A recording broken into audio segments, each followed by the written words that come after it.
शांति प्रातः मुरली। ओम शांति। बाप दादा 12/12/2024 के परमात्मा मधुर माँ बाप। मीठे बच्चे, ये पढ़ाई जो बाप पढ़ाते हैं इसमें अथाह कमाई है, इसलिए पढ़ाई अच्छी रीति पढ़ते रहो, लिंक कभी ना टूटे। प्रश्न, जो विनाशकाले विपरीत बुद्धि है उन्हें किस बात पर हंसी आती है? उत्तर, तुम जब कहते हो अभी विनाशकाल नज़दीक है तो उन्हें हंसी आती है। तुम जानते हो बाप यहाँ बैठे तो नहीं रहेंगे। बाप की ड्यूटी है पावन बनाना। जब पावन बन जाएंगे तो ये पुरानी दुनिया विनाश होगी और नई आएगी। ये लड़ाई है ही विनाश के लिए। तुम देवता बनते हो तो इस कलयुगी छीछी सृष्टि पर आ नहीं सकते हो। ओम शांति। रूहानी बाप बैठ रूहानी बच्चों को समझाते हैं। बच्चे समझते हैं हम बहुत बेसमझ बन गए थे, माया रावण ने बेसमझ बना दिया था। ये भी बच्चे समझते हैं कि बाप को जरूर आना ही है, जबकि नई सृष्टि स्थापन होनी है। त्रिमूर्ति का चित्र भी है। ब्रह्मा के द्वारा स्थापना, विष्णु के द्वारा पालना, शंकर के द्वारा विनाश, क्योंकि करण करावनहार तो बाप है ना। एक ही है जो करता है और कराता है। पहले किसका नाम आएगा? जो करता है, फिर जिसके द्वारा कराते हैं करण करावनहार कहा जाता है ना। ब्रह्मा द्वारा नई दुनिया की स्थापना कराते हैं। ये भी बच्चे जानते हैं कि हमारी जो नई दुनिया है जो हम स्थापन कर रहे हैं, इसका नाम ही है देवी देवताओं की दुनिया। सतयुग में देवी देवता होते हैं, किसी और को देवी देवता नहीं कहा जाता है। वहाँ मनुष्य होते नहीं हैं। है ही एक देवी देवता धर्म, दूसरा कोई धर्म ही नहीं है। अभी तुम बच्चे स्मृति में आए हो कि बरोबर हम देवी देवता थे। निशानियाँ भी हैं। इस्लामी, बौद्धिक, क्रिश्चियन आदि सबकी अपनी अपनी निशानी है। हमारा जब राज्य था तो और कोई नहीं था, अभी फिर और सभी धर्म हैं, हमारा देवता धर्म है नहीं। गीता में अक्षर बड़े अच्छे अच्छे हैं परंतु कोई समझ नहीं सकते हैं। बाप कहते हैं विनाश काले विपरीत बुद्धि और विनाश काले प्रीत बुद्धि। विनाश तो इस समय ही होना है। बाप आते भी हैं संगम युग पर, जबकि चेंज होती है। बाप तुम बच्चों को बदले में सब कुछ नया देते हैं। वह सोनार भी है, धोबी भी है, बड़ा व्यापारी भी है। बिरला ही कोई बाप से व्यापार करे। इस व्यापार में तो अथाह फायदा है। पढ़ाई में फ़ायदा बहुत होता है। महिमा भी की जाती है कि पढ़ाई कमाई है। वह भी जन्म जन्मांतर के लिए कमाई है। तो ऐसी पढ़ाई अच्छी रीति पढ़नी चाहिए ना। और पढ़ाता भी बहुत सहज हूँ। सिर्फ एक हफ्ता समझकर फिर भल कहाँ भी चले जाओ, तुम्हारे पास पढ़ाई आती रहेगी, अर्थात मुरली मिलती रहेगी, तो फिर कभी लिंक नहीं टूटेगी। यह है आत्माओं की परमात्मा के साथ लिंक। गीता में भी ये अक्षर है, विनाश काले विपरीत बुद्धि विजयंती, प्रीत बुद्धि विजयंती। तुम जानते हो इस समय मनुष्य एक दो को काटते मारते रहते हैं।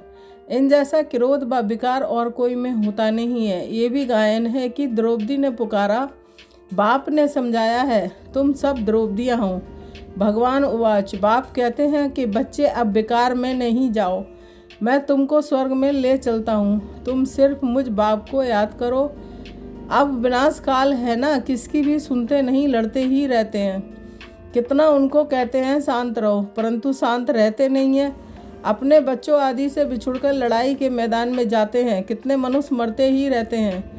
मनुष्य की कोई वैल्यू नहीं है। अगर वैल्यू है, महिमा है तो इन देवी देवताओं की। अभी तुम ये बनने का पुरुषार्थ कर रहे हो। तुम्हारी महिमा वास्तव में इन देवताओं से भी जास्ती है। तुमको अभी बाप पढ़ा रहे हैं, कितनी ऊंच पढ़ाई है। पढ़ने वाले बहुत जन्मों के अंत में बिल्कुल ही तमो प्रधान है। मैं तो सदैव सतो प्रधान ही हूँ। बाप कहते हैं मैं तुम बच्चों का ओबीडिएंट सर्वेंट बनकर आया हूँ। विचार करो हम कितने छीछी बन गए हैं। बाप ही हमको बाह बनाते हैं। भगवान बैठ मनुष्यों को पढ़ाकर कितना ऊंच बनाते हैं। बाप खुद कहते हैं कि मैं बहुत जन्मों के अंत में तुम सबको सतो प्रधान से तमो प्रधान से सतो प्रधान बनाने आया हूँ। अभी तुमको पढ़ा रहा हूँ। बाप कहते हैं मैंने तुमको स्वर्गवासी बनाया है, फिर तुम नरकवासी कैसे बने, किसने बनाया? गायन भी है, विनाश काले विपरीत बुद्धि विनशंति, प्रीत बुद्धि विजयंती। फिर जितना जितना प्रीत बुद्धि रहेंगे, अर्थात बहुत याद करेंगे, उतना तुम्हारा ही फायदा है।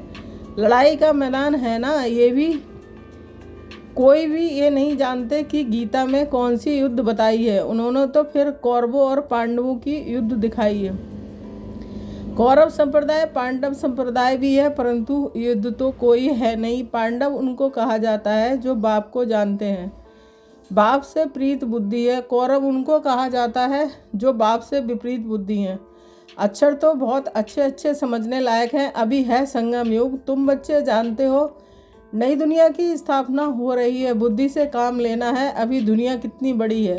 सतयुग में कितने थोड़े मनुष्य होंगे, छोटा झाड़ होगा ना, वह झाड़ फिर बड़ा होता है। मनुष्य सृष्टि रूपी ये उल्टा झाड़ कैसे है, ये भी कोई समझते नहीं है। इनको कल वृक्ष कहा जाता है। वृक्ष का नॉलेज भी चाहिए ना, और वृक्षों का नॉलेज तो बहुत इजी है, झट बता देंगे।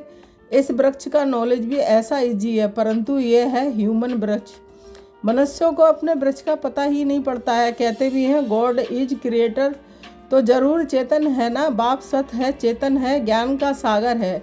उनमें कौन सा ज्ञान है ये भी कोई नहीं समझते। बाप ही बीज रूप चेतन है, उनसे ही सारी रचना होती है। तो बाप बैठ समझाते हैं मनुष्यों को अपने झाड़ का पता नहीं है, और झाड़ों को तो अच्छी रीति जानते हैं। झाड़ का बीज अगर चेतन होता तो बतलाता ना, परंतु वह तो है जड़। तो अब तुम बच्चे ही रचता और रचना के राज को जानते हो। ये सत्य है, चेतन है, ज्ञान का सागर है। चेतन में तो बातचीत कर सकते हैं ना। मनुष्यों का तन सबसे ऊंच अमूल गाया गया है, इनका मूल कथन नहीं कर सकते। बाप आकर आत्माओं को समझाते हैं कि तुम रूप भी हो, बसंत भी हो। बाप है ज्ञान का सागर, उनसे तुमको रतन मिलते हैं। ये ज्ञान रतन है, जिन रत्नों से वह रतन भी तुमको ढेर मिल जाते हैं। लक्ष्मी नारायण के पास देखो कितने रतन हैं, हीरे जवाहरों के महलों में रहते हैं।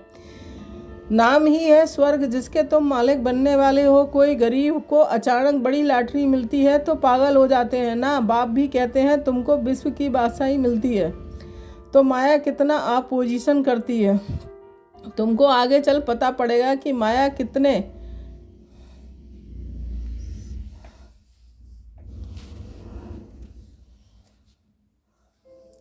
अच्छे अच्छे बच्चों को भी हप कर लेती है, एकदम खा लेती है। तुमने सर्प को देखा मेंढक को कैसे पकड़ता है, जैसे गज को ग्रह हप करते हैं। सर्प मेंढक को एकदम सारे का सारा हप कर लेता है। माया भी ऐसी है, बच्चों को जीते जी पकड़कर एकदम ख़त्म कर देती है, जो फिर कभी बाप का भी नहीं नाम भी नहीं लेते। योग बल की ताकत तुम्हारे में बहुत कम है।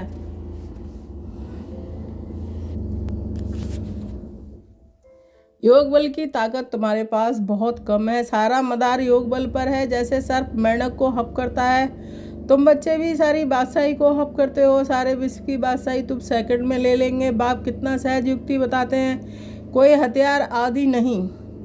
बाप ज्ञान योग के अस्त्र शस्त्र देते हैं।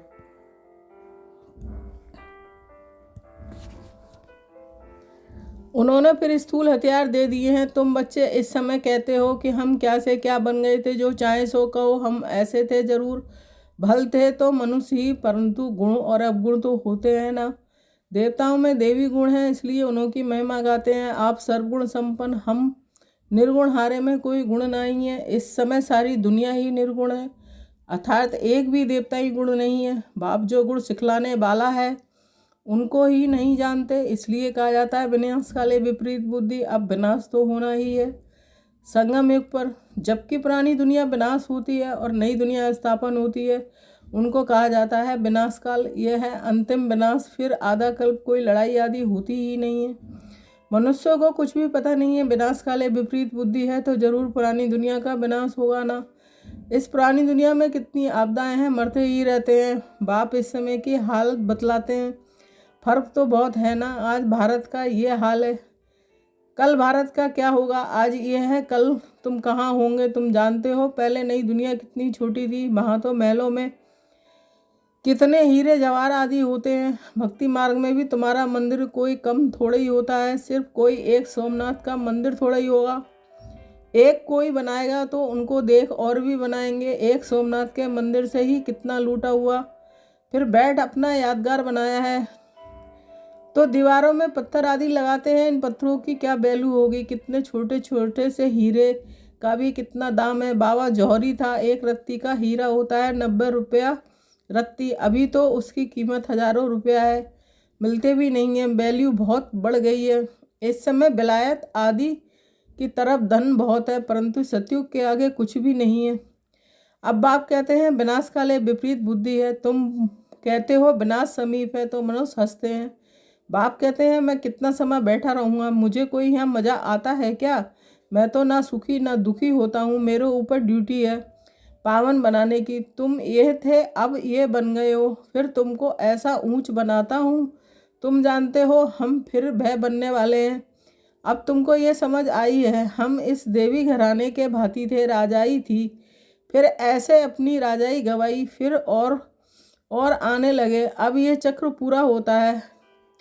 अभी तुम समझते हो लाखों वर्ष की तो बात ही नहीं है, ये लड़ाई है ही विनाश की। उस तरफ तो बहुत आराम से मरेंगे, कोई तकलीफ नहीं होगी, हॉस्पिटल आदि ही नहीं होंगे, कौन बेड सेवा करेंगे और रोएंगे। वहाँ तो ये रस्म ही नहीं है, उन्हों की मौत सहज होती है। यहाँ तो दुखी होकर मरते हैं, क्योंकि तुमने सुख बहुत उठाया है और दुख भी तुमको देखना है। खून की नदी यहाँ ही बहेगी, वह समझते हैं ये लड़ाई फिर शांत हो जाएगी, परंतु शांत तो होनी नहीं है। मिरुआ मौत मलू का शिकार, तुम देवता बनते हो, फिर कलयुगी छीछी सृष्टि पर तुम आ नहीं सकते हो।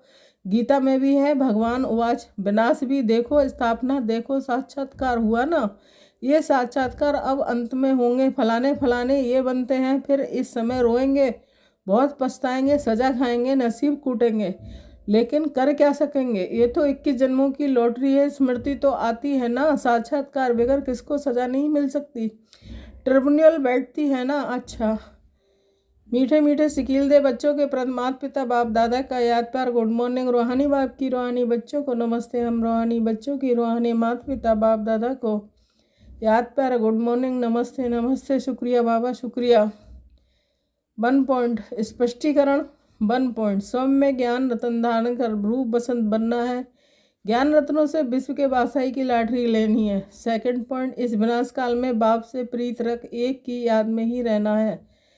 ऐसा कर्म कोई नहीं करना है जो अंत समय पछताना पड़े या नसीब कूटना पड़े। वरदान, सदा स्नेही बन, उड़ती कला का वरदान प्राप्त करने वाले निश्चित विजयी निश्चिंत भव।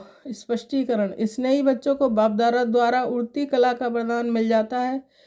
उड़ती कला के द्वारा सेकंड में बाप दादा के पास पहुंच जाओ तो कैसे भी स्वरूप में आई हुई माया आपको छू नहीं सकेगी। परमात्मा छत्र छाया के अंदर माया की छाया भी नहीं आ सकती। इसने मेहनत को मनोरंजन में परिवर्तन कर देता है। इसने हर कर्म में निश्चित विजय स्थिति का अनुभव कराता है।